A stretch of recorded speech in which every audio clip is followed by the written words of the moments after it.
के साथ एक छोटे से घर में रहा करती थी। निधि और उसके पिता बहुत गरीब थे। निधि के पिता राजीव का एक ही सपना था कि निधि पढ़ लिख कर एक दिन कलेक्टर बने। इसीलिए निधि यूपीएससी की तैयारियों में दिन रात लगी रहती थी और राजीव उसकी पढ़ाई और घर की आर्थिक स्थिति को चलाने के लिए एक फैक्ट्री में काम किया करता था। ऐसे ही एक दिन की बात है, निधि घर में बैठकर पढ़ाई कर रही होती है। तभी उसके पास राजीव का दोस्त कमल घबराते हुए आता है और निधि से बोलता है, निधि बेटा, तुम्हारे पिताजी गांव के डॉक्टर कैंप में है। क्या? तुम्हारे पिताजी के साथ एक बहुत बड़ा हादसा हो गया है, तुम जल्दी से मेरे साथ चलो।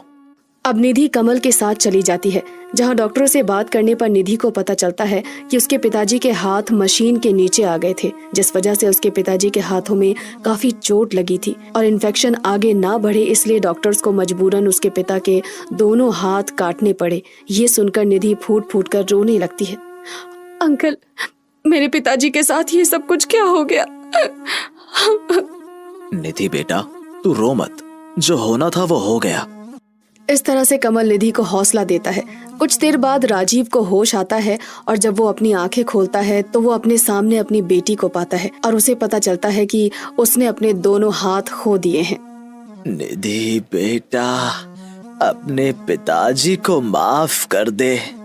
लगता है अब तेरे पिताजी तुझे कलेक्टर नहीं बना पाएंगे। नहीं पिताजी, आप ऐसे क्यों बोल रहे हैं? आपने तो मेरे लिए बहुत कुछ किया है। इस तरह से कुछ हफ्ते बीत जाते हैं। अब घर की सारी जिम्मेदारियां निधि के सर पर आ जाती है। अपने पिताजी के सपने को पूरा करने के लिए निधि अब अपनी पढ़ाई के साथ साथ बाहर काम करने का सोचती है और घर से बाहर काम की तलाश में निकल जाती है। परंतु पूरा दिन निकल जाता है और निधि को बाहर कहीं भी काम नहीं मिलता, जिसके बाद निधि का मनोबल टूटने लगता है और वो एक पेड़ के सहारे बैठकर खुद से बोलती है, पिताजी, बस एक ही तो सपना है कि मैं यूपीएससी का एग्जाम दूं और एक दिन कलेक्टर बन सकूं। अब मैं पिताजी का सपना कैसे पूरा करूं? निधि अकेले बैठकर ये सब कुछ सोच ही रही होती है कि तभी वो दो औरत को आपस में बात करते हुए सुनती है। बहन, मेरी तो किस्मत ही खराब है। अरे क्यों नीलम बहन, क्या हुआ? क्या बताऊं बहन, इतनी मुश्किल से एक नौकरानी मिली थी, पर ना जाने क्या हुआ, अचानक से उसने भी काम छोड़ दिया। समझ नहीं आ रहा अब दूसरी नौकरानी कहाँ से ढूंढूं। अरे कोई बात नहीं नीलम बहन, मुझे कोई नौकरानी मिलेगी तो मैं तुझे बता दूंगी। अभी मैं घर जाती हूँ। इस तरह से वो औरतें वहाँ से चली जाती हैं। अब नीलम वहाँ से जाने लगती है कि तभी निधि उसके पास आती है और उसके सामने हाथ जोड़कर उससे बोलती है, मैडम सुनिए, मुझे आपसे कुछ बात करनी है। हाँ, अब बोलो, क्या बात करनी है? माफ करना, पर जब आप उन आंटी से बात कर रही थी तब मैंने आपकी बातें सुन ली। आपको एक नौकरानी की जरूरत है और मुझे नौकरी की। क्या आप मुझे अपने घर में नौकरी दे सकती हैं? पर मुझे अपने घर के लिए एक नौकरानी चाहिए जो घर का सारा काम करना जानती हो। मुझे घर का सारा काम आता है, मैं आपको कभी कोई शिकायत का मौका नहीं दूंगी। अगर ऐसा है तो फिर ठीक है, एक बार तो मेरे घर चलो और मेरा घर देख लो, उसके बाद हम वहीं पर काम और पैसे की बात कर लेंगे। इस तरह से निधि नीलम के साथ उसके घर जाती है, जहां वो नीलम के पति को देखती है। नीलम के पति रजत को गरीबों से सख्त नफरत थी, इसीलिए वो निधि को घूरता रहता है। ये देखकर निधि को थोड़ा अजीब लगता है, पर निधि सब कुछ नजरअंदाज कर देती है और नीलम की बात पर ध्यान देती है। अब निधि अपने घर जाती है और अपने पिताजी को खुशखबरी देते हुए बोलती है, पिताजी आप फिक्र मत करिए, मुझे एक बड़े घर में नौकरी मिल गई है। बेटा, अगर तू नौकरी करने जाएगी तो अपनी यूपीएससी की तैयारी कैसे करेगी? पिताजी सब हो जाएगा, और वैसे भी काम पर से तो मैं शाम 5 या 6 बजे के बीच आ जाऊंगी। उसके बाद मेरे पास जो टाइम बचेगा मैं उसमें पढ़ाई कर लूंगी। अब राजीव भी निधि की बात से सहमत हो जाता है और निधि अगले दिन से ही नीलम के घर पर साफ सफाई का काम करने के लिए चली जाती है। आज निधि का पहला दिन था। नीलम रसोई में काम कर रही होती है, तभी अचानक से नीलम का पति रजत किचन में आ जाता है और किचन में खड़े होकर निधि को देखने लगता है। ये सब कुछ निधि को कुछ अच्छा नहीं लगता और निधि रजत से बोलती है, सर आपको कुछ चाहिए? नहीं, मैं गरीबों के हाथ का कुछ नहीं लेता। तुम गरीब इतने गंदे रहते हो कि तुम्हें देखकर ही मुझे गुस्सा आता है।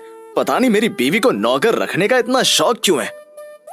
रजत निधि को सुनाने ही वाला होता है कि तभी वहाँ पर नीलम आ जाती है और नीलम रजत से बोलती है, अरे रजत, तुम यहाँ पर हो? मैं कब से तुम्हें पूरे घर में ढूंढ रही हूँ। ये लो, तुम्हारा कॉल आ रहा है। अब रजत फोन पर बातें करते हुए वहाँ से चला जाता है और निधि घर का काम करने लगती है। इसी तरह से निधि नीलम के घर में रोज सुबह आकर काम करती और शाम को वापस अपने घर जाकर वहाँ का सारा काम करती, साथ ही अपने पिताजी की देखभाल भी करती और सुबह के 4 बजे उठकर यूपीएससी की तैयारी करती। इसी तरह से समय बीतता है और देखते ही देखते यूपीएससी का एग्जाम पास आने लगता है। इसीलिए अब निधि कुछ किताबें लेकर काम करने के लिए जाती है और घर का काम खत्म करके किचन में बैठकर यूपीएससी की तैयारियों में लग जाती है। पर एक दिन रजत उसे किचन में पढ़ाई करते हुए देख लेता है और उसकी किताबें छीनते हुए उससे बोलता है, तुम्हें यहाँ पर घर की सफाई के लिए रखा गया या पढ़ाई करने के लिए? वो सर, मैंने घर का सारा काम खत्म कर लिया है। थोड़ा समय बचा तो मैंने सोचा कि पढ़ाई कर लूं। क्यों? सर, मेरे पिताजी का एक ही सपना है कि मैं यूपीएससी की तैयारी करूं और एक दिन कलेक्टर बनकर उनका सपना पूरा करूं। अपनी औकात देखिए, भूलो मत तुम एक नौकरानी हो और नौकरानी कभी यूपीएससी की तैयारी नहीं करती, समझे? पर सर, मुझे कुछ नहीं सुनना, मैं अपने कमरे में जा रहा हूँ। थोड़ी देर बाद मेरा एक दोस्त घर आने वाला है, अपने काम में लग जाओ। इतना बोलकर रजत निधि की किताबें लेकर अपने कमरे में चला जाता है और एक बार फिर से बेचारी निधि घर के कामों में लग जाती है। कुछ देर बाद रजत का एक दोस्त उसके घर पर आता है और नीलम की गैर मौजूदगी में वो दोनों मिलकर पार्टी करने लगते हैं। तभी निधि उनके लिए नाश्ता लेकर जाती है और रजत निधि को देखकर अपने दोस्त से बोलता है, अरे दोस्त, तुम जानते हो इस बार मेरी बीवी एक ऐसी नौकरानी लाई है जो यूपीएससी की तैयारी कर रही है। इन मैडम जी को कलेक्टर जो बनना है। अच्छा, तो ये नौकरानी कलेक्टर बनेगी और इसके ऑफिस के बाहर खड़े होकर हम इसे सलाम ठोकेंगे। आहा, इसके बूढ़े बाप का सपना जो है, कहीं ऐसा ना हो इस नौकरानी और इसके बाप का सपना सपना ही रह जाए। इस तरह से रजत और उसके दोस्त निधि और उसके पिताजी का मजाक बनाने लगते हैं। निधि से अब और बर्दाश्त नहीं होता और वो गुस्से में रजत और उसके दोस्त से बोलती है, बस बहुत हो गया, मैं अपनी बेइज्जती बर्दाश्त कर सकती हूँ पर अपने पिताजी की नहीं। मेरे पिताजी का सपना है कि मैं एक कलेक्टर बनूं और मैं अपने पिताजी का सपना पूरा करने के लिए कुछ भी कर सकती हूँ। देख लेना तुम सब, एक दिन यही नौकरानी यूपीएससी की परीक्षा पास करेगी और तुम सब। हम सब क्या तेरे पास आएंगे, तेरे सामने हाथ पैर जोड़ने? हाँ, नौकरानी भूल मत कि तू एक नौकरानी है, समझी? इस तरह से रजत निधि को काम से निकाल देता है। निधि लोगों के ताने और जिल्लत सहती है पर फिर भी वो अपनी हिम्मत को टूटने नहीं देती और यूपीएससी की परीक्षा देती है। निधि परीक्षा में दूसरे स्थान पर आती है और बहुत जल्द एक दिन वो एक कलेक्टर बन जाती है। कलेक्टर बनने के बाद रजत अपने उसी दोस्त के साथ कलेक्टर से मिलने आता है, जहाँ रजत की मुलाकात कलेक्टर के रूप में निधि से हो जाती है और रजत निधि को देखकर हैरान हो जाता है और निधि रजत और उसके दोस्त से बोलती है, वो कहते हैं ना, कभी कभी हमारी जुबान पर साक्षात माँ सरस्वती विराजमान होती है। देखो, आज मैं कलेक्टर बन गई और तुम लोग मेरे पास अपनी सिफारिश लेकर आए हो। देखो, अगर तुम हमारा काम कर दो, हम तुम्हें मुंह मांगी रकम देंगे। मैं तुम्हारी ये सिफारिश खारिज करती हूँ, इसलिए नहीं क्योंकि मुझे तुमसे बदला लेना है, बल्कि इसलिए क्योंकि तुम आज भी गलत रास्ते पर चल रहे हो। अगर तुम रिश्वत की बात नहीं करते तो मैं शायद तुम्हारी बात भी सुन लेती। अब इससे पहले कि मैं पुलिस को अंदर बुलाऊं, उससे पहले तुम दोनों यहाँ से दफा हो जाओ। इस तरह से निधि अपनी कड़ी मेहनत के दम पर अपने पिताजी का सपना पूरा कर लेती है और साथ ही अपने साथ हुए अपमान का बदला भी ले लेती है।